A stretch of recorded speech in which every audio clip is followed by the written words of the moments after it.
developing the early recovery after surgery program.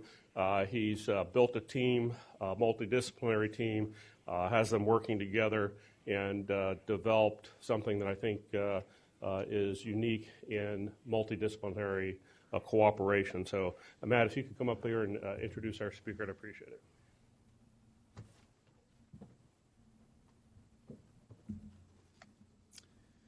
All right, so late 2018, we got together an interdisciplinary team led by Dr. Shakamori as our surgical champion, and we gathered to develop and implement a patient-centered, evidence-based ARIS program, starting with colorectal surgery here at Christiana Care. They put together a really impressive, comprehensive program, and some of the highlights include pre-admission screening and treatment for malnutrition and for frailty, a state-of-the-art pain management protocol, including a 48-hour IV lidocaine drips on the floors, select goal-directed fluid therapy for high-risk patients and for patients having open procedures, removal of routine NG tubes, Foleys, and drains routinely, early feeding, including the development of a transitional diet that's well-tolerated and easily digestible. And we partnered with CareLink to closely follow these patients after discharge. We started sending some patients through in late April, and so far the results have been very promising. For example, on post-op day 1, almost 80% of patients are tolerating oral feeds since our development of our program. The length of stay for our robotic colorectal surgery has gone from 5.5 days for non-ARIS patients down to 3.7 days for ARIS patients. And for our laparoscopic colorectal surgery, the length of stay has gone from 6.2 to 3.3 days. So we're now looking to expand this program to more colorectal patients and also offer this program for open hysterectomies and for surge-onc patients such as Whipples, hepatectomies, esophagectomies, gastrectomies, et cetera. So today we have a guest speaker from the sunny state of Florida to talk about his experience with ARIS programs. Dr. Mark Sullivan is the chair of colorectal surgery at Advent Health. He's assistant professor of surgery and the program director of the Minimally Invasive Colorectal Surgical Fellowship. He's associate program director of colon and rectal surgery residency and the director of research at the Colon and Rectal Clinic of Orlando. He's been practicing in ARIS programs for over 5 years, so he's here to share his experience and expertise with us. So please welcome and join me in welcoming Mark Sullivan.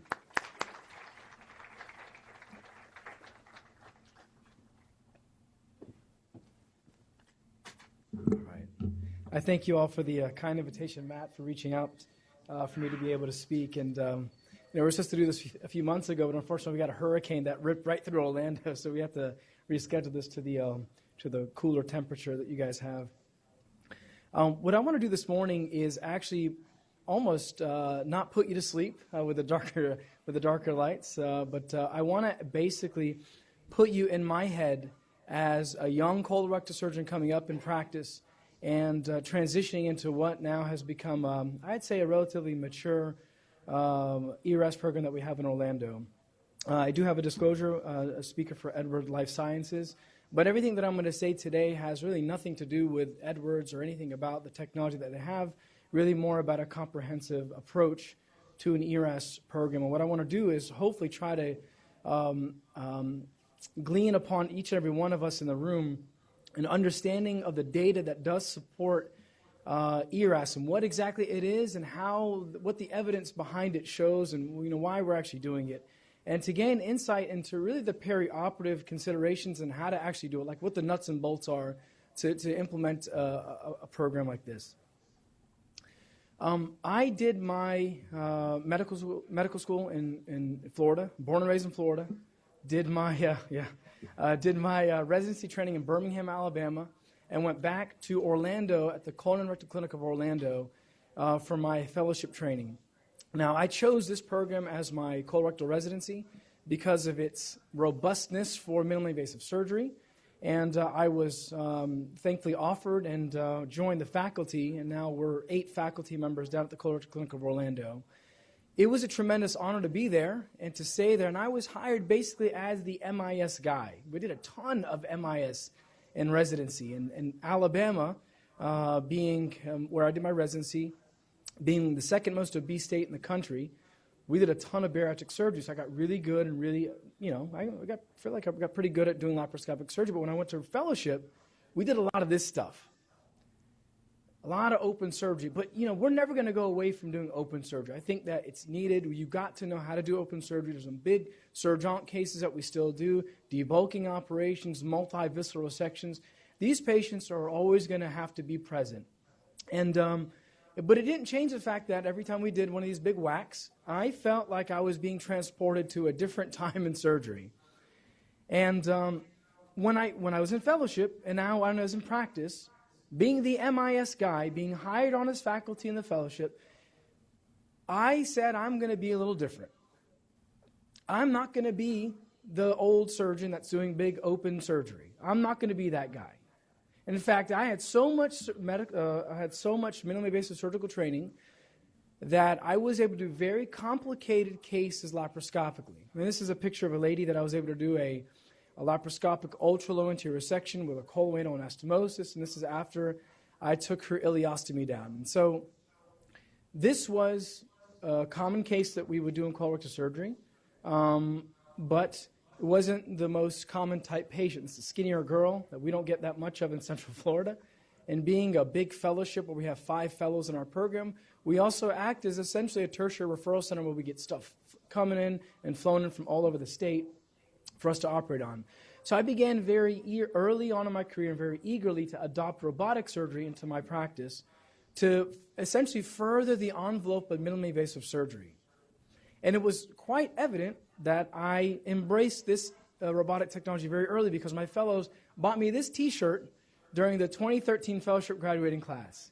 And they clearly watched my evolution of being a laparoscopic surgeon into now a robotic surgeon. And I still, of course, did open surgery. I still, of course, did laparoscopic surgery. But I was pushing the envelope so much, safely, of course, with minimally invasive surgery. But the problem was the outcomes weren't always reflecting the elegance of the operation that I was doing. In other words, I was doing the slickest operation I possibly could do laparoscopically. But yet, patients sometimes didn't have the quickest hospital stay. They were sometimes getting readmitted. They were sometimes having these bizarre complications. And I was quite frankly getting frustrated with the outcomes that I was anecdotally seeing. So the nice thing about being a fellowship director, we have fellows. And the nice thing about having fellows is they have a research requirement every year. So one of the research requirements, one of the research years that we had, we looked at data. And we looked at essentially all of the minimally invasive right colectomies that we did in practice compared to open right colectomies. And we compared it to laparoscopic with intracorporeal anastomosis and extracorporeal anastomosis, robotic intracorporeal, extracorporeal anastomosis. We did all these subset analyses. But what we found was quite interesting was that in the outset of my early non-ERAS career, we found that when I did a laparoscopic right hemicolectomy with extracorporeal anastomosis, if you asked me what my hospital length of stay was, I would say 2 to 3 days. But when we looked at the data, we found it was actually 4.8 days. If you asked me what my complication rate would have been for a lap right, I would have told you 0. When in fact we found it was 21%. If you asked me what my hernia rate would have been, I would have told you 0. When in fact 6.7%. Readmission rate was 13%, et cetera. And we found also in the open subset, but I don't do much open surgery, it was a similarly high readmission rate, complication rate, et cetera, et cetera. So I knew that there were some frustrating findings that I was seeing in my data set, and I was frankly shocked at what I was seeing. So I did what any good academic surgeon would do, and I went immediately to PubMed and started to look at how much of an outlier am I? And truthfully, I felt a whole lot better after I looked at the data. Because when you look at the data, these are multiple meta-analyses and NISQIP studies. Actually, you find that when you look at these larger population studies of 85,000 patients, both general and vascular surgery, looking at a NISQIP database, these things are designed to record post-op complications. And what they did is they looked at post-op day 0 up to post-op day 30. And this 85,000 patient subset analysis looked at all these different systems. And they found all these different complications that they defined as major and minor. Through the lens of my operations and through the lens of my complications, I looked at it and said, well, I had a bunch of superficial wound infections. I had a bunch of organ-space wound infections. I had several patients with SMV thrombosis, portal vein thrombosis, intra-abdominal abscesses. I had patients with prolonged paralytic ileuses. I've had patients with respiratory failure. I've had all sorts of bizarre complications, but at least it wasn't just me. Looks like a lot of people have these same complications. And they, to the tune of, in these larger studies, a 24.6 to 26.9% major complication rate, or rather, overall complication rate with a major complication rate about 16.2 to 18.2%. So I'm in the clear, in fact. When I thought I was doing terrible, I'm actually not even just on par, but I'm a little bit better than the national average. But it didn't make it feel any better. I mean, it made it feel some better, but it didn't make me feel like I was exempt and not excused for some of these issues that I was seeing.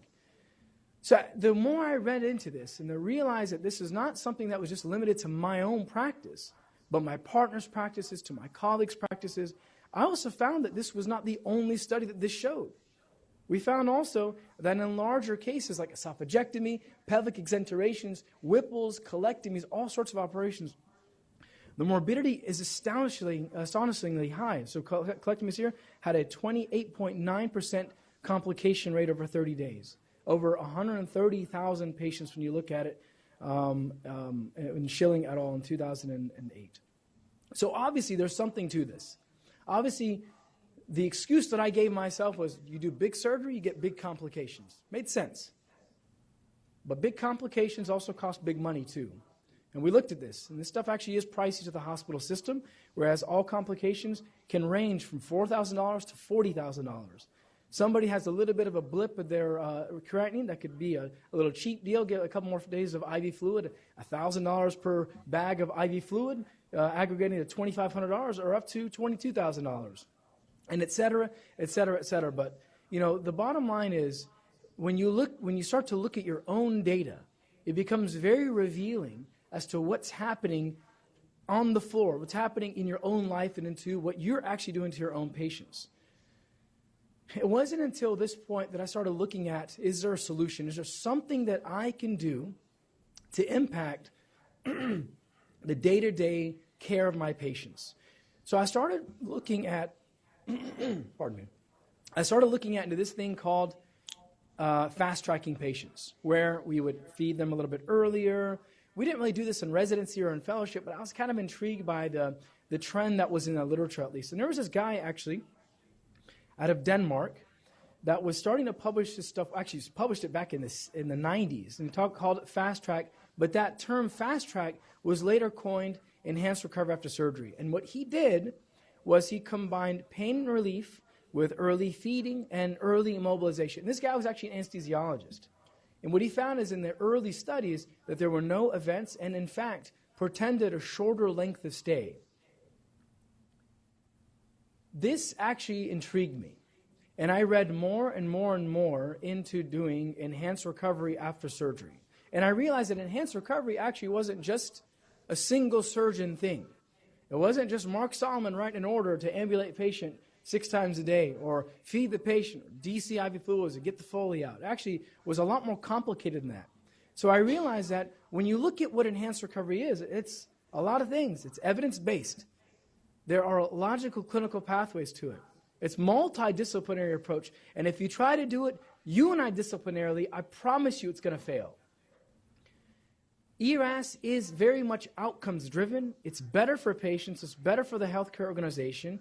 It is very, I want to use the word complex in air quotes because it's not that complicated to do. It's just multifaceted, and it can be complex because you're organizing multiple people, and it has up to 20 different aspects, variables, and milestones within it. What I want to do in this next part is actually break down on a granular level what those components of ERAS are, the evidence behind each of those major key points, and hopefully spark up a little bit of a conversation about that.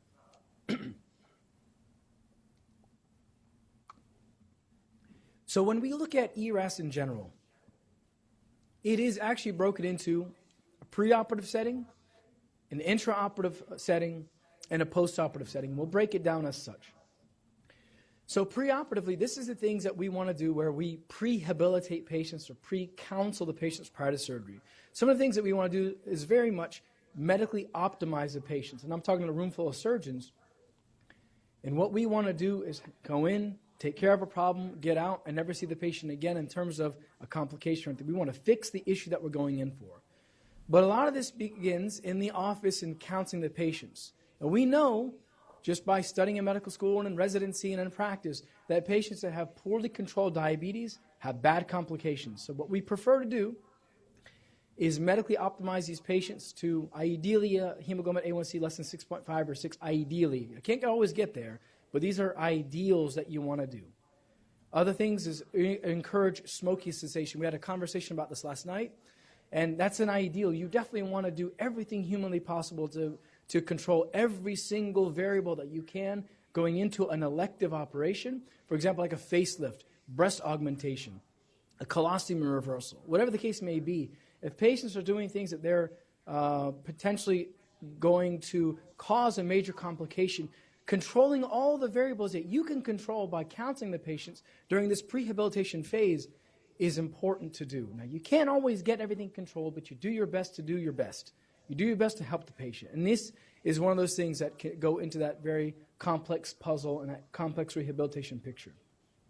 The other thing is alcohol abstinence is another thing because of nutritional optimization, etc. Part of the preoperative medical optimization is also the counseling.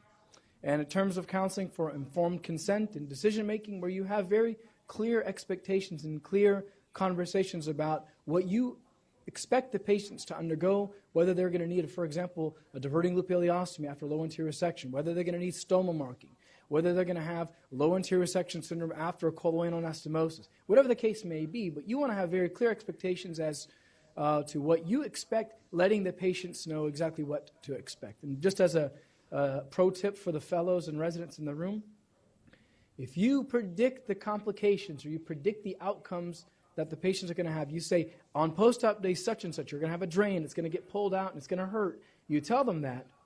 The patients think you're the smartest person on the planet because you predicted it. But if you know it's going to happen and you don't tell them it's going to happen and you do it to them anyway, for example, they're going to be pissed. They're going to be upset.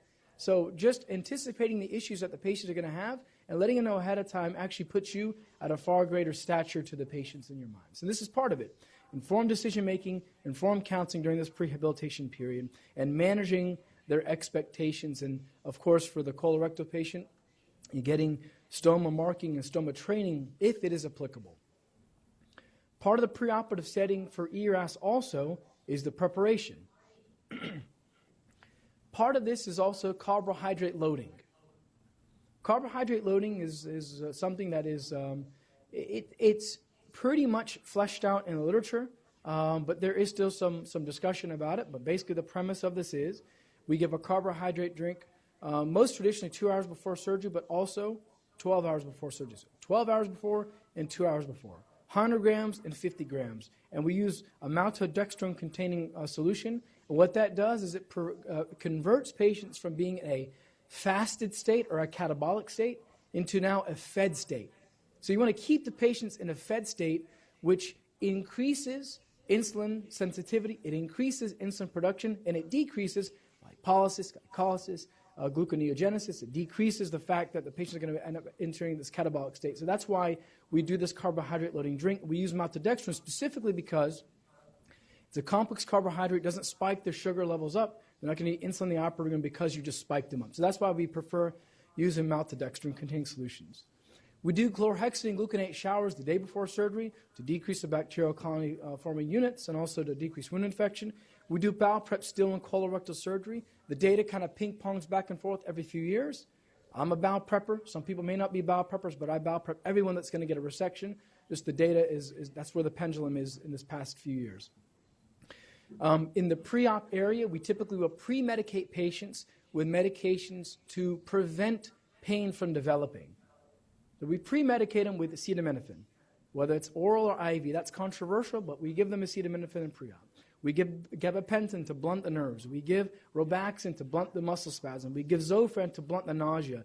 And alvimipam, which is Entereg, also quite controversial because you're really not needing to give narcotics in the post-op period. We will plus minus give that as well. But that's part of the pre-op medication thing. Just as a slide to show all the different types of glucose-containing or maltodextrin-containing substances, there's a plethora of these things out there. But what you're shooting for, again, is the maltodextrin, the non-simple sugar-containing drinks. And this is kind of a chart that you can have. So that was pre-op. Intra-op, this is where it all comes together as a team partnership with anesthesia. During the operation itself, it's typically narcotic sparing. Trying to do everything to avoid any narcotics giving intraoperatively. We're doing active warming to keep patients euthermic and not hypo or hyperthermic in the operating room. We're giving scheduled antiemetics even intraoperatively, but thankfully the operations don't typically last past the dose of the IV Zofran that was given preoperatively. We talked about this a little bit last night, but we typically reserve oro or nasogastric tube placement for only those instances in which, if you're doing a laparoscopic or robotic case, the stomach is blown up like a balloon. You want to just decompress. That's the only real time that you put an orogastric or nasogastric tube down. And we always pull it out, unless they're obstructed, prior to them waking up. And then I very liberally use local anesthesia before I injure the patient. And this is in the form typically of either a regional or a local block. And I typically use Exparel. I'll show you what that is in a second, by way of a tap block. Now, I'm not sure if the residents are familiar with the tap block, but basically what that is you're going, and if you look at the abdominal musculature, you have the transversus abdominis is the deepest muscle sheet, then you have the internal oblique and then the external oblique. What a tap block basically does is it's blocking the nerve that is the ilioinguinal and iliohypogastric nerve off of the first lumbar nerve root. And essentially what you're doing, you're trying to block that nerve from the subcostal margin all the way down to the iliac crest on both sides. And you're blunting the somatic nerve fibers. Basically, you can do this either under ultrasound, or I prefer to do it intraoperatively laparoscopically. And this looks a little bit like this. And what I'm doing is I'm looking for the lateral edge of the transversus abdominis, and I'm showing here how not to do it. That's too deep. And actually, that's more of a peritoneal wheel. Look at this next image here. That's the transversus abdominis. You see it? And what you're trying to do is you're trying to put your local needle immediately superficial to the transversus abdominis, and you want to see a nice wheel develop, pushing the transversus abdominis intra-abdominally. You're trying to get that nice pre-fascial wheel that you're trying to develop. And that's how you do tap block. And you do it basically from the iliac crest all the way up to the subcostal margin. Of course, you can do it by ultrasound, but our anesthesiologists are not nearly as facile as the ones here, I understand. And so I just end up doing it myself in the operating room with relatively good outcomes. We typically use Exparel, which is an expensive product. And the data that says it's good, some data says it's not as good as Marcaine. Basically, for every study that says it's good, you're going to have a study that says it's equal to bupivacaine or just Marcaine by itself. Take it for what it is. There's studies to go both ways. We'd use it. You may not have to use it, but the bottom line is doing a tap block is probably not a bad thing for your patients. That's intra-op. Continuing on, also operative conduct. And this is where the surgeons in the room, we all come in. When it comes to doing your operation, this is where we always talk about minimizing intra-abdominal pressure, running patients instead of 15 or 18 or 20 millimeters of mercury by insufflation pressure for laparoscopic cases. We'll drop it down the lowest minimal needed, the lowest insufflation pressure required to see what you need to see. And there's multiple studies that actually looked at this to show that the lower the abdominal pressure that you have during the operation, the better the post-op pain scores are in these operations. Going on with Halsted's principles of surgery, minimizing tissue trauma, only touching what needs to come out, just being a good technical surgeon. This also helps GI recovery in the post-op period. Also minimizing the duration that the bowel is exposed to air during the operation. If possible, doing an intracorporeal anastomosis if possible, and if clinically relevant, and if within your skill set to do that. Otherwise, it's okay to do it open, but that's just part of the data set. Intraoperatively, another thing that we also do is we goal direct intravenous fluid administration. In other words, We want to give them as much fluid as they need. We don't want to flood them full of fluids, but yet we don't want to run them too dry to where they have kidney issues. So we want to be able to basically give them the exact amount of fluid that they need for that patient for that day. Not every patient that gets a bowel prep is dry. Not every patient that gets a bowel prep is dry. Some of them are perfectly euvolemic coming in. And we know this when they come in and we hook them up to certain monitors. We could tell the CVP, SVV, and all these different measures that we can figure out exactly how do we do this. And, the issue is hypovolemia is a problem. Hypovolemia leads to low preload, which leads to low cardiac output, which could lead to systemic hypotension, which could lead to hypoperfusion. And I don't need to tell all of us in the room, but if you do have a hypoperfused patient with a fresh anastomosis, this can cause arrhythmias. This can cause GI dysfunction, anastomotic ischemia, God forbid an anastomotic leak, infectious complications because you're not perfusing the tissues well enough, renal insufficiency, et cetera, et cetera. So hypoperfusion and hypotension is a problem. So we need to be euvolemic in the operating room as much as possible. And administering just colloid doesn't always do it. A crystalloid just doesn't always do it. So normal saline, for example, you give a liter, the liter doesn't stay intra-abdominally.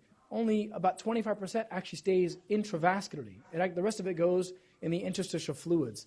And this can lead to issues with tissue edema, anastomotic edema, CHF, pulmonary edema, et cetera, et cetera. And so we need to figure out exactly how to monitor these patients from a euvolemic perspective while we're in the operating room. And the way we do this is basically looking at venous waveforms and arterial waveforms. And just I'll break this down and just say, you guys remember Starling curve from med school? This is pretty much what it says. You give enough volume until they're contracting well enough. If they're too low on the Starling curve, they're going to be hyperdynamic and they're going to be pumping an empty pump. If you give them too much fluid, they're going to be pumping. They're not going to be able to keep up because there's too much volume. Giving enough volume is critical, but overloading a patient can be very difficult to do. So the way we end up doing is we want to keep these patients in a euvolemic state, but how do we figure it out? Well, the truth is CVP is not that accurate. And in my training, we use CVP, titrate to 10. It doesn't really work because depending on the patient's right ventricular status, the pulmonary status, all these other issues, whether paralyzed or not, it may or may not translate into a correct CVP transduction. A-line can also be quite inaccurate, whether they're peripheral arterial disease, congestive heart issues, whatever the case may be. A-line may also not be that accurate. And then flow parameters, floating a Swan-Ganz catheter in every single elective patient may not be the smartest thing to do. And that's why a lot of these non-invasive arterial measures, non-invasive measuring devices that are now around are used. And basically what we do is we try to measure the stroke volume, we'll fluid challenge. If we see that during that fluid challenge they have a stroke volume increase of greater than 10%, it looks like they were actually a little bit low in volume, so we'll keep doing that until the stroke volume does not increase incrementally with IV fluid resuscitation, and then we just monitor for the rest of the case. But if it looks like they're low, we give. If it looks like they're too wet, we withhold, and hopefully they diurese it out. So that's the intraoperative monitoring for fluid resuscitation. The key point here, make sure the patients are euvolemic in the operating room. And in my operating room, when we're done with the case, we know that they're completely euvolemic. They got all the volume that they need, and we essentially HEP lock their IV on the way out of the operating room. And we burn them at KVO, like 30 or so, but we don't flood them full of fluids because immediately post-op, in PACU, they're narcotic-sparing, pain medicines, they're getting O2 supplementation in PACU, and they're on a diet pretty much immediately. And we'll talk about that in a second. Once they go to the floor, they're out of bed every 6 hours per day. They're ambulating every 2 hours in the hallway, and I make them make a lap around the nurse's station, and we get PT and OT consults if needed. It's kind of a standing order. PT, OT will come by, see the patients, and if they need to continue seeing, they do. I would typically, like I said, saline lock the IV and bolus only if indicated based on clinical findings. And then most commonly, I'll remove the Foley catheter in the operating room prior to them waking up. But if it's a low pelvic dissection, like a low anterior section or a pelvic exent or APR, whatever the case may be, I typically will keep those Foleys in at least till post-op day 1 due to the pelvic surgery. These patients are encouraged highly to chew gum and plus minus drink coffee. The studies have been shown that the oral stimulation increases the cephalic phase of gastric digestion and the oral phase of gastric digestion, increases gut motility, so that's why we do this. And also give them scheduled post-op meds such as acetaminophen, Robaxin, Zofran, and I just learned yesterday about the IV lidocaine drip. I don't have any personal experience with it, but Dr. Powell's telling me some fantastic things, and I spent my night last night reading a bunch of really good articles on IV lidocaine drip, so thank you for that, Matt. And then we will only write hydromorphone or Dilaudid only as an as-needed thing, and Lortab as an ad-needed thing, and the nurses know that that's kind of the last line that they give. And the overwhelming majority of patients actually don't take any narcotics in the post-operative period because we prevented the pain from developing pre-op by blunting the pain receptors themselves, blocking them in the operating room, and continuing their post-operative multimodal analgesic regimen in the post-operative setting. And of course, as I mentioned, early feeding. And when we mention early feeding, typically we'll start with either clear liquids, I just go straight to full liquids in the recovery room, and then have the nurses, we empower the nurses at our institution to advance the diet based on the clinical picture of the patient. And of course, we're there to round multiple times a day, so if we don't like what the nurse has done, we'll back them down, or advance them, we'll speed them up, whatever the case may be. But this is a scary thing to do as a surgeon. Having a fresh, low pelvic anastomosis, and walking in and seeing this guy chewing on a piece of bacon, or walking in the operating room, walking directly from the operating room, I watched the guy eat a fish sandwich like post-op hour 4, and I freaked out. I thought it was the craziest thing. But actually looking at this, there has really never been a study to suggest that this is unsafe. Surgical dogma is we wait until the patients have a bowel movement. We wait till the patients are flat and we hear bowel sounds, et cetera, but there really has never been a study to say that that's how to do it. That's surgical dogma. What basically every meta-analysis and every smaller study, larger study, randomized controlled trial has shown is that when you feed these patients early, they actually have a 46% overall reduction in total complications. And the complications are pretty varied. Things like anemia, anastomotic breakdown, cardiac arrhythmia, cardiovascular issues, dehydration, There's a lot of things that go into this. But what the majority of studies suggested that it is safe to intelligently feed a patient postoperatively early. I'm not saying the lie that you just lyse adhesion off for 19 hours for a bowel obstruction is a good idea to feed them in the recovery room. That's probably not a good idea. But for the elective right colectomy that just came in off the street, super healthy girl, probably not a bad idea to feed that person unless there is some sort of measure, some sort of issue that you run into in the postoperative setting that precludes you from advancing their diet. So that's just a comment on that. And there's a rationale to early feeding as well, because when you take patients to surgery, you stress them out. You stress them out. It's a stress. It's trauma, essentially. You cause trauma. The cortisol levels increase. Growth hormone increases. Insulin-like growth factor goes up. Glucagon goes up. ADH goes up. Insulin sensitivity goes down. And what all this equals is it mobilizes glycogen, causes muscle breakdown, and this cascade of trauma essentially occurs. And we can break this down by keeping patients out of a fasted state and keep them into a fed state. So at the very least, if you could continue feeding with a carbohydrate-rich solution in the postoperative setting, this will also help and allow them to gain that benefit. ERAS has a lot of supporting data. I mentioned a lot, piecemeal, but let's talk about it in a larger sense here. The Colorectal Bible, as we call it, DCR, which is our periodical that we have. Disease and Colorectal Surgery in 2013 had a meta-analysis of 13 studies, which basically, in an overall sense, showed a global reduction in length of stay when you implement ERAS in your program, reduction in complication rates, similar readmission rates, and similar mortality in the ERAS and in the non-ERAS patient population. But all studies typically demonstrate at least a 50 to 60% reduction in overall length of stay. This is open and laparoscopic surgery. You're going to probably have a larger, as we call, squeeze to juice ratio. The harder you squeeze, the more juice you get. You're probably going to get more juice out of an open operation in terms of reduction length of stay than you will a patient that's already going home on post-op day 2 or 3 from a laparoscopic resection, and when you implement ERAS. But there's still benefits to be had in implementing ERAS across the board on all these patients. Duke also published an abstract in 2011 that before and after, same exact thing, 40 to 50% reduction in their complication, 40% reduction in length of stay as well. Mayo Clinic, same exact story, but it's just a different institution. Before and after ERAS implementation, 44% of patients were discharged on post-op grade 2, opioid requirement was less, without increased pain scores, patient satisfaction was less, et cetera, et cetera, et cetera. So the story continues on, same exact story, institution over institution, country over country, surgeon over surgeon. And this is certainly a reproducible thing that we definitely absolutely do see. In 1982, this quote was, this was in an article in the New England Journal of Medicine, 1982. And it said, the profession, our profession of medicine, has placed high value on developing the basic science of medicine. It has not emphasized, however, the process by which the science is translated into practice. I think this is the key to why I, as a surgeon, was extraordinarily hesitant to start feeding my patients early, to pull Foley catheters out very early.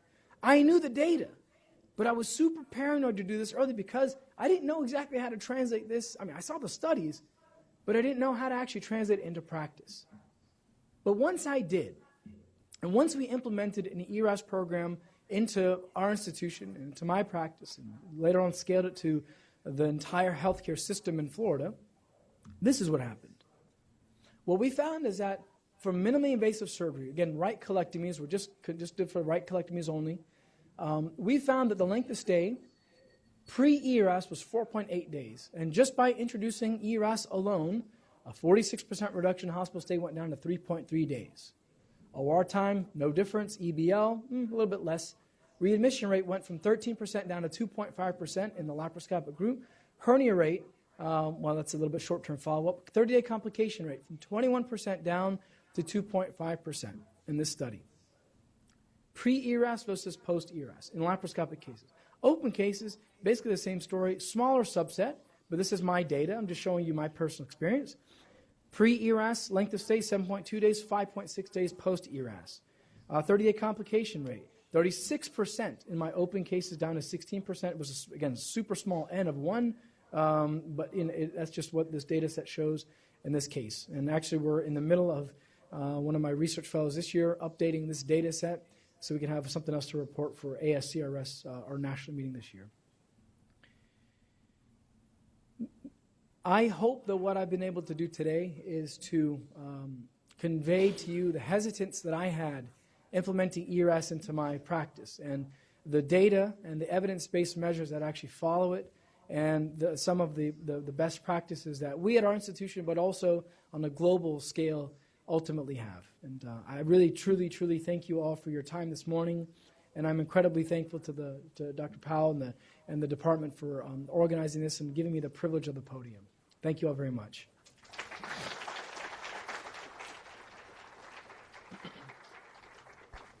Are there any comments or questions? Or, of course, I mean, we live and die by discussion and debate. And that's what makes us better. So I absolutely would love to hear any comments or questions or any points. Yes, sir. Yeah, I really appreciate your talk this morning. Can you elucidate a little bit the things that you look out for to take somebody off of the protocol because of concerns for potential negative outcomes? So while the majority of patients may follow down this pathway, there's going to be some patients that it's not appropriate for. So how do you identify those, and how does the team work to do that? Sure. That's a good question. Thank you for that. Well, let me break that down to two questions. Somebody that's already on protocol, for example, in the post-op setting, and do we stop them off the protocol, or somebody that we don't even put on protocol? So patients that don't even put on protocol are the bowel obstruction patients, the patients that are emergencies, gunshot wounds, stuff like that they're emergency. I don't have time to prehabilitate them or pre-medicate them in PACU, or in pre-op rather. Those are the patients that we don't even have time to get the pre-operative stuff started. But that doesn't mean, though, that we won't institute certain components of the ERAS program. For example, we'll still try to do narcotic sparing in everyone.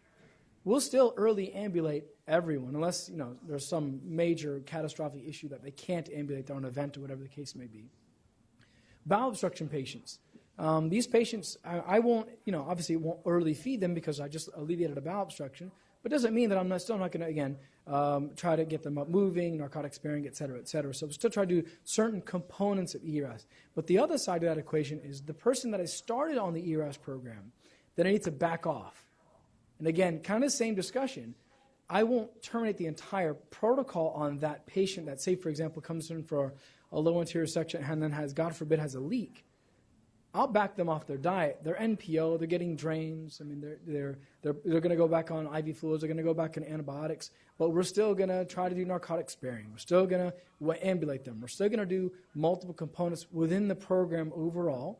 And I think that's the right thing to do appropriately. But this is the thing about we're doctors. We're using our clinical judgment to figure out what is appropriate for this human being that I have the privilege to take care of today. And it's not cookie-cutter medicine. We have to tailor the protocol to every single patient that we have. But I think we can certainly take aspects of the larger, more mature program and fit them in.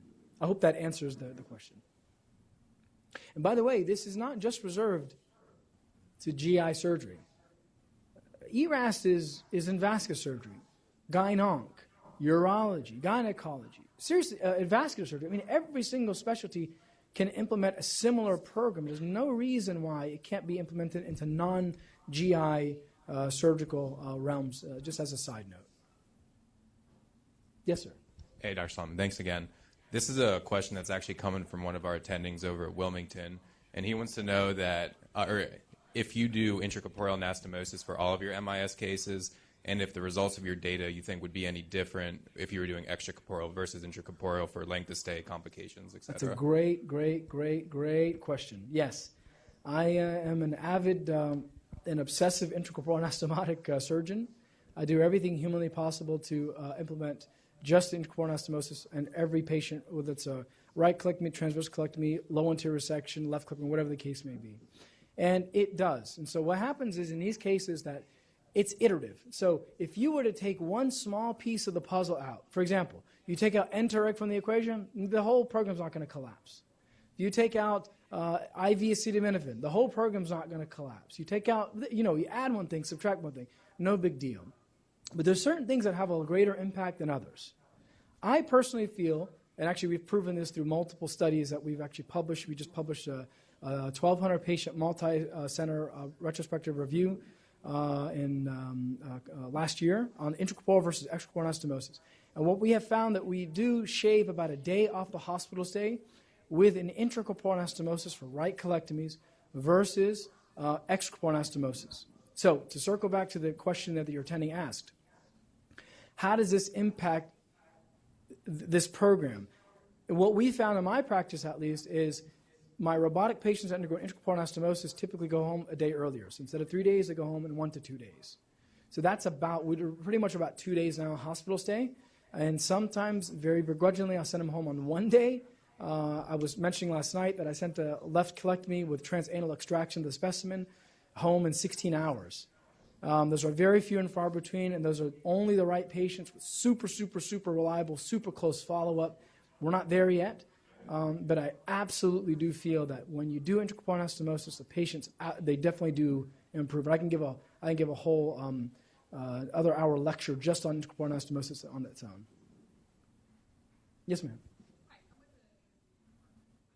on your slide for narcotic sparing that you incorporate epidural analgesia for some of your patients, and I was just wondering if that's something you're incorporating for all of your open colectomies, or if it's particular patients that are higher risk or who are on opioids at home, and if so, if you're having those all put in pre-op and how you're managing them post-op. Yeah, that's a great question, and thanks for coming here, by the way, for anesthesia to be here. That's awesome. I put that as a general statement to be more inclusive. And the idea that epidural is absolutely an option, it's something that needs to be thought about. I don't do it personally in my own practice. It's not something that I incorporate in my day-to-day practice, but I know surgeons that do incorporate it routinely into their practice, and they have excellent outcomes from it. But no, I can't comment in my own personal practice on that. So I have a question about resource utilization. Hey, man. Hey, how are you? we had a lot of great talks last night about it, and I really appreciate you coming here. So, for an institution to adopt it, right, you're speaking specifically about colorectal surgery where the data is clearly the best, and, you put up a series of about 50, 60 patients, right, in your first and then after, right? So let's just say the surgeonic department, in one calendar year, I looked back and did around like 450 operations, and I'm the lowest of the group. I have 2 senior partners who do more operations than I do, right? And it's just 3 surgical oncologists. So it's hard to imagine getting physical therapy to see every single one of those patients, and also pre-hospital, right? We're shifting a lot of burden to people before they come into their operations. And then if we're sending them all home very early, there's a lot of phone calls, there's a lot of patient follow-up. And I'm not saying that's bad. It's just how do you, expand this, to get, as it stands, it's hard to get, the physical therapists just because they're over-encumbered to see our patients on a daily basis, usually once every few days. And, it's a lot to ask for an institution. And especially considering, once again, you're in a subset, right? If we include orthopedics and people who are doing tremendous number of operations, how can you, make that be expanded to an institution? Yeah, and that's a good question, and thanks for that, because it brings up the larger discussion of the chicken or the egg. Do you get what you need before you ask for it, or before you need it, or you have to prove that you need it to get it? So I don't think that, again, every single component of what I've just outlined has to be implemented from day 0 in order to have a completely successful and perfect ERAS protocol. I think the idea, though, is understanding that early ambulation is the goal for these patients. And if you're operating on a 35, 40, 50-year-old girl that's super healthy and didn't walk in the hospital in a walker, she could probably get up and walk herself with the help of family and the nursing staff in the post-operative setting without the need for physical therapy or occupational therapy. So while a routine consult will be great, if the local resources are not there, then okay, don't do it. Just select out those patients that really do need the assistance. And truthfully, what we do locally is we consult them on everyone. They'll show up and say, are you okay getting up on day 0 or day 1 or whatever? And if they look good, they don't come back. It's just the older patients that might need a walker or might need a belt or might need whatever. Those are the ones that end up getting a little bit more help from physical therapy. So I hear what you're saying, and I would say just working within the confines of the system is probably most important, and then demonstrating that, look, when we do have therapy, these patients walk more, and we're holding the patients accountable now because, at least in my room, what I do is we have a whiteboard. There's 5 check marks on the board. They have to check the box every single time they walk out in the hallway, and they get a C for the day. They just passed. To get an A, they got to keep going every 2 hours, and to graduate for the day, essentially. We kind of joke around about it. But the nurses are on board, therapy is on board if we have them consulted. But the very most important thing is, like you were saying, everything is done in the preoperative setting. All these expectations are set with the patient and their family present in the preoperative setting. And I was joking around last night telling you all, I give my patients a booklet that has all this stuff written in it. I said, I need you to read this booklet, but everything that in the booklet I'm going to tell you right now, and if you want to piss me off, don't walk after surgery. If you want to really have a complication, don't listen to anything that I'm saying right now. And most of them actually hear it, but we also have at our institution an ERAS class run by a nurse that the patients all go to. They get registered. They go for another informational session. So I hit them in the initial consult. I hit them in the preoperative conversation a second time. Then they go to an ERAS class. The nurse on the floor are hitting them again with all the same stuff. And then they're getting these constantly reiterative discussions throughout the hospital stay, and it really reinforces what the program actually looks like. And eventually the hospital subscribes to it, and we get the resources that you need, but it's not from day 0, though. So again, thank you for the great talk there. The key question you brought up was the science is there, and the process is what has to be figured out, and you said you figured out the process. We're probably getting into the stage of a single-payer system sometime. So if you were to own a system, that you could own everything, the pre, post, intraoperative, the surgeon, the anesthetist, what program would you have practically, and what program is it that you have now? If you could explain to that so that it's more practical. As you said, it's a process issue that we are kind of stuck with. Yeah, I mean, that's a good question. I think it's a good observation that we're moving to this and outcomes-based payment and outcomes-based care and global payments and everything else. Everything that I pretty much outlined, with the exception of some of the pharmacologic measures that are plus minus and somewhat controversial, and of course with PT, it's free. You're not paying any money to tell a patient to get up and walk. You're not paying any money to lower the IV fluids. You're not paying any extra money to just, instead of giving the patient food on post-op day 4, I mean, I guess you're having them eat a little early, so you're paying that, but it's not like a huge burden. ERAS is essentially free implementation. It's a team. It's a team approach, a multimodal approach to the care. So I think if I were the executive or the owner of a healthcare system, it would take a lot to convince me that this is not the right way to go for the greater good of the patient population that we take care of. I don't know if that answered your question at all, but... What process do you have, the whole gamut of the process? You alluded to it briefly here and there, but tell us do you have a team in place? Do you have a nurse navigator? Yes. Do you have, what does the actual practical process look like? So, okay, let me preface this by saying I operate at 2 different hospital systems. One, we have unfettered institutional support. The other, it's very not good. So I'll tell you about the one that has unfettered institutional support. That one, institutional support, I do preoperative meetings with the patients. I then send those patients to an FTE, a full-time employee of the hospital that runs an ERAS class. That ERAS class gets run, all questions are answered. It's the same exact stuff I told patients twice in the pre-op. They go again to the hospital, and it gets done. In the pre-op area, the PACU nurses are educated, or the pre-op nurses rather, are educated on what the ERAS program is. There's signs that we actually put up, so all the nurses and anyone that interacts with this patient knows it's an ERAS patient on the pathway, on the ERAS protocol. We have an ERAS order set that's in our Sgrcrna system, so that all the order sets are kind of downstream. There's downstream effects, and everyone can basically, it flags the patients for everyone that's taking care of the patient as an ERAS protocol patient.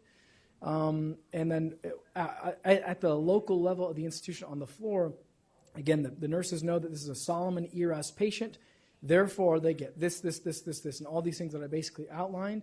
And it's basically, I dare say, use the word cookie cutter, but it's as algorithmic and patternized as you can get. And of course, we deviate according to the patient need, et cetera. So that's the extent of institutional support. Now, what we don't have, or I don't have myself, that you guys have that I think is phenomenal, is this app called Twistle. Twistle is absolutely a game changer. We piloted it at my institution, and it's, for you guys who don't know, it's an app that patients download, surgeons download, physicians, and everyone can have it. And it will ping a patient, say, 7 days pre-op and say, don't forget to buy your bowel prep. And then if they can say yes or no, or did you buy your bowel prep? No. And then it calls the office or sends a text message to the office or sends them to a link to CVS to buy this, or whatever. And then, hey, 2 days pre-op, don't forget to start your bowel prep tomorrow. And it tells them at prescribed intervals exactly when to start, what to start, and how to do it. So it really cuts down on the variation in care because you're hitting the patient on multiple aspects and multiple different communication modalities. So I think that's a tremendous thing that you guys have here as well. Yes, sir.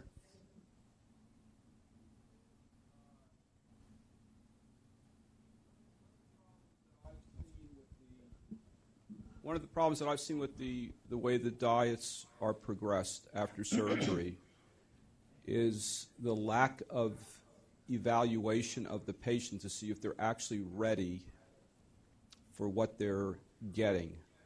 So would you, I come in there, I see patients distended. They might even have an emesis basin between their knees, and they've got a tray on their bedside table. So presumably several people, a resident or a PA and a nurse have come in and said it was okay for this patient to get a hamburger or to get pancakes. What's the response? In order to make this work, since we have the residents here, what would you say is the responsibility of the hospital staff in making sure that the patient's being progressed?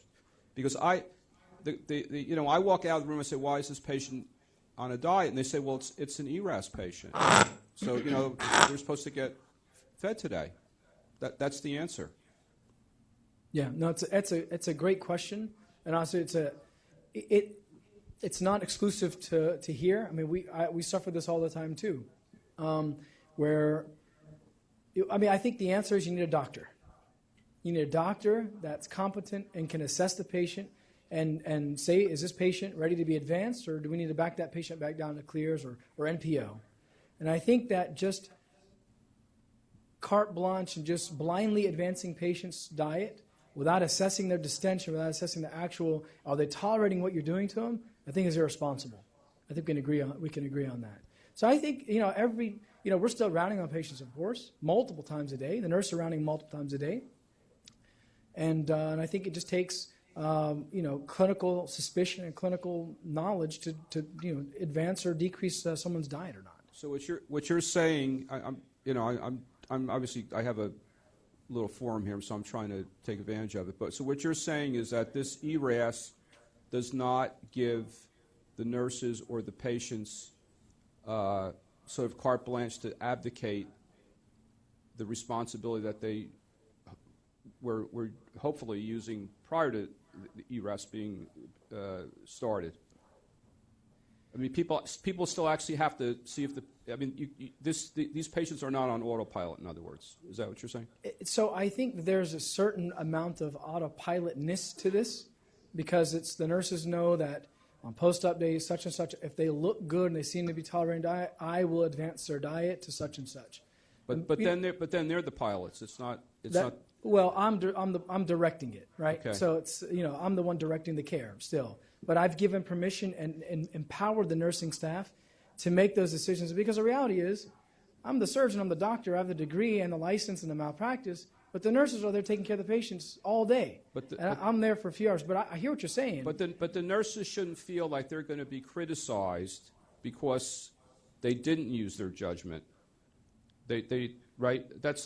I get the feeling that the nurse, and we have some nurses here. That's why I'm saying this. I get the feeling there's some nurses here that think, I better let the patient eat because it's an ERAS thing, and I don't want to. Yeah, no. I don't want to stand in the way of progress. Yeah, here. Implementing ERAS is not an excuse to feed an unwell patient. It's not an excuse to give a patient that cannot tolerate oral feeds. I think you still have to use clinical judgment in that case. If they're obstructed, you don't feed them. If they're vomiting, you don't feed them. If they're, whatever the case. But I also think you have to ask, why can't I feed them? Is there a technical issue during surgery? Is there an anastomotic leak? Was I too rough with tissue during surgery? Did they get too much fluid and therefore they have anastomotic edema? And that's the issue. So I think that you definitely have to use clinical judgment, and it's a team approach. And if I'm empowering nurses to make phone calls to me or to ask me questions, or I'm asking them questions, and it's a multidisciplinary, multi-team approach to this, I think that just increases and elevates the patient care experience and the outcomes ultimately. Of course, the most important thing, the outcomes of the case. I wanted to dovetail into that for just a second and put in a plug for the lowly postoperative check.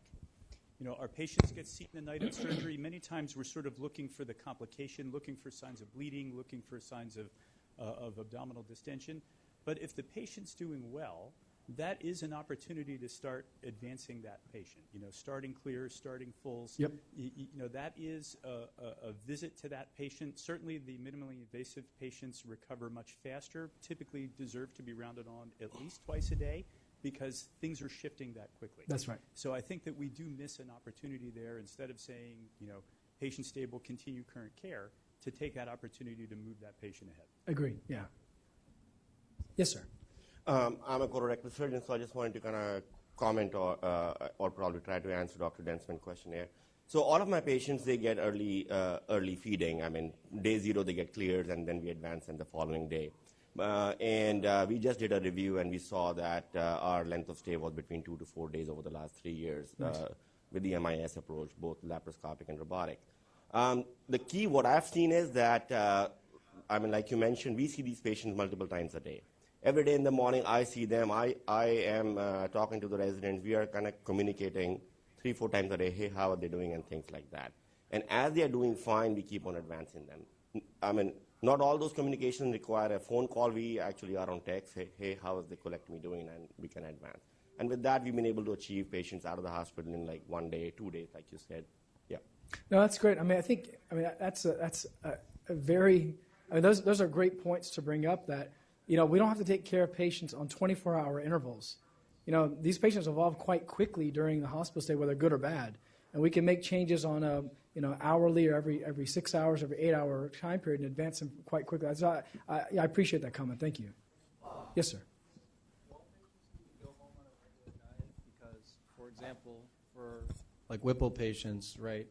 Charlie O, Jeff actually did the opposite approach because a lot of these patients get delayed gastric emptying. They didn't feed them for several days, and then right before their discharge, effectively, they gave them clears, then fulls, and then sent them out. Sent them out on fulls. Right, yeah. And then had them, basically, advance themselves as tolerated, and they were able to get patients out of the hospital fairly expeditiously. And there's other centers, where one of our fellows is in Tampa doing Sir John Fellowship, and they actually don't advance their patients to a regular diet. So is that a requirement for your patients? No, I think just any sort of oral intake is the premise of that discussion about early feeding is something being fed oral or early, assuming, again, that they can tolerate it from a GI motility standpoint. So I don't think there's any reason why not to feed them fulls versus a chicken sandwich versus clears.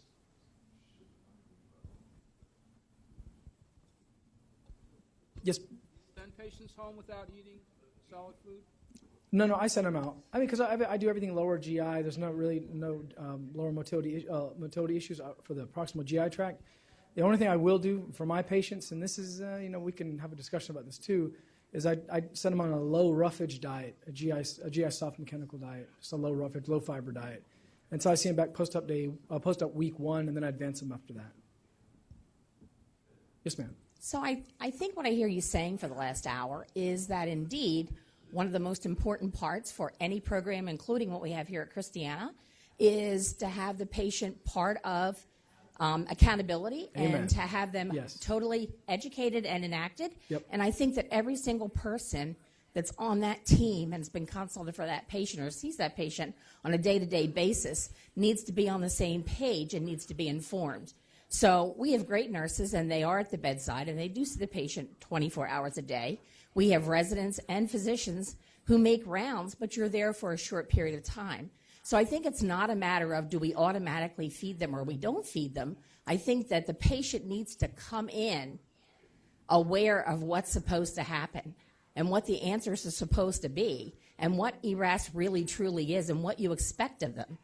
And it's not come in, like it amazes me the number of people who think that they have extensive lysis of adhesions and that we're going to have them pain-free. No patient should come here and think we're going to cut them open either laparoscopically or open and not have pain.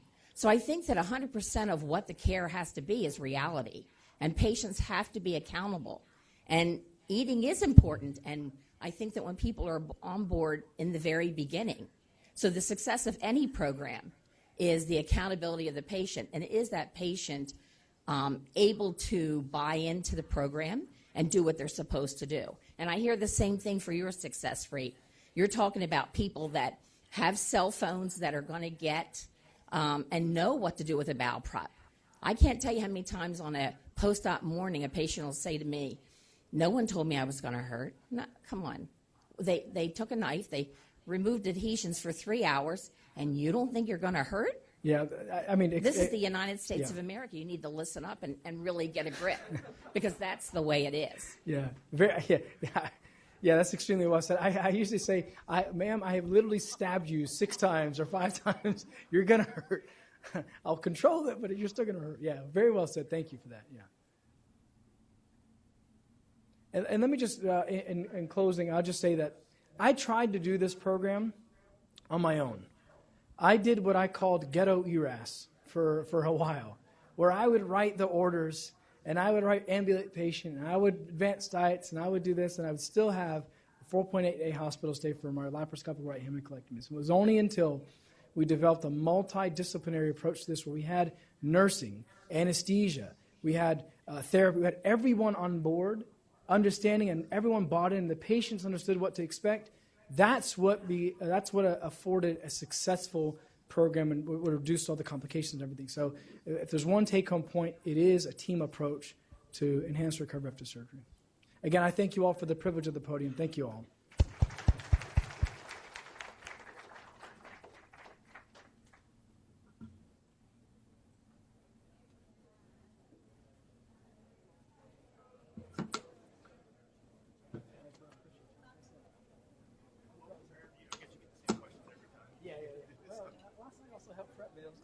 That's true.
I've been doing the general era for the last 4 years.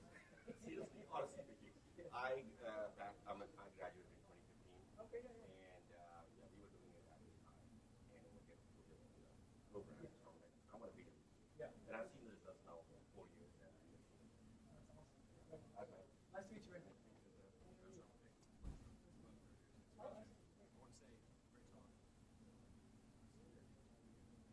That's what Ben said last night.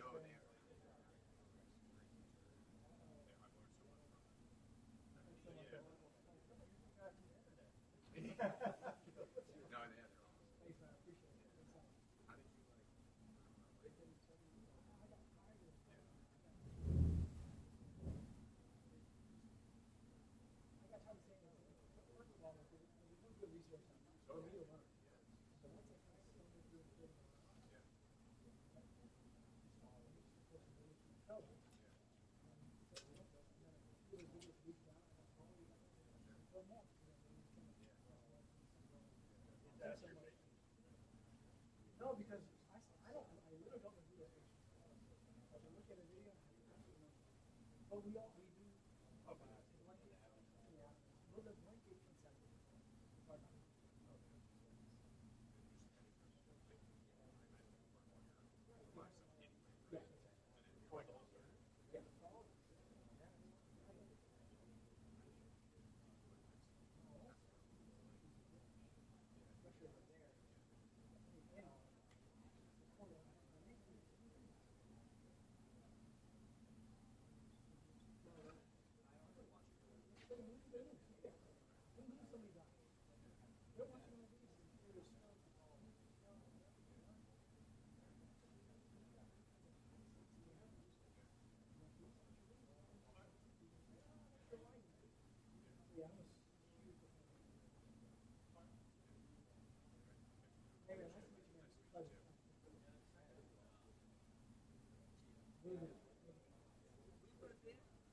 Blanket consent.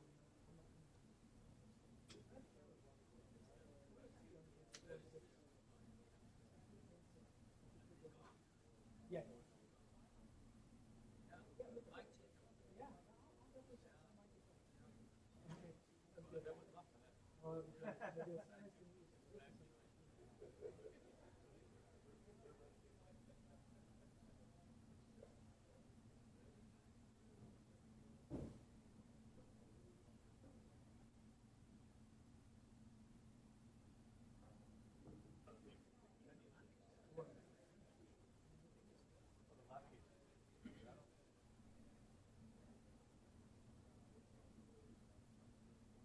Usually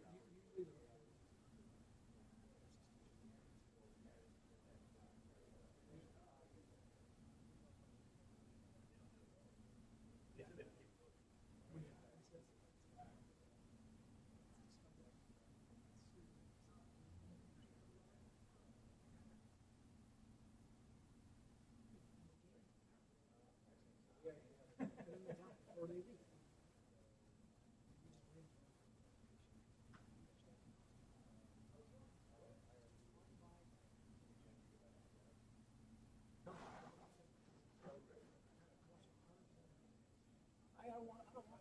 Yeah, I don't watch them in real time.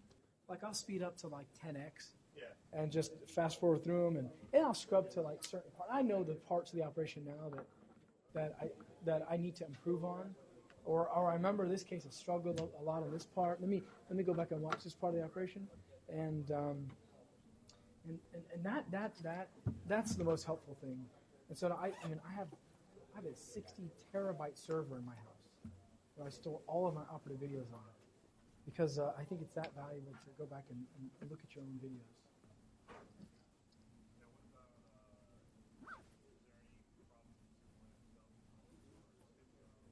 So as long as it's de-identified, then it's good. Well, you can't tell who you're looking at. You're just looking at a abdominal pathology? No, but I mean, when you're going back to reviewing the case, you know.